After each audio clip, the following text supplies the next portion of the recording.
كأن هو كان بيساعدني ان انا ازاي اعرف ان انا ابقى ادير المشروع بتاعي، ان انا ازاي اصلا ابدأ المشروع بتاعي كده. انا رائع عبود محمد 10 سنين. ممكن تقول لنا ايه اكتر حاجة استفدت منها في الكورس؟ ان انا اعمل بلاننج، وان انا اعرف ايه الاهداف اللي انا هحطها، وان انا اعرف الخطة اللي انا هعمل اللي انا همشي عليها علشان اقدر انفذ الهدف بتاعي. ايه اكتر حاجة كنت مبسوط وانت بتعملها في الكورس؟ ان انا بتعرف على اصحاب جديد. كنت حاسس ايه وانت شغال على البروجكت بتاعك مشروعك؟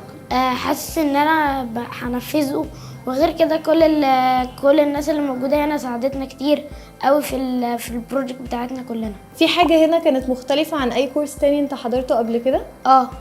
ان اول حاجه ان احنا دايما بنبقى مش بنتريق على بعض، بنكون دايما قاعدين مع بعض، مش بنعمل حاجه تزعل بعض.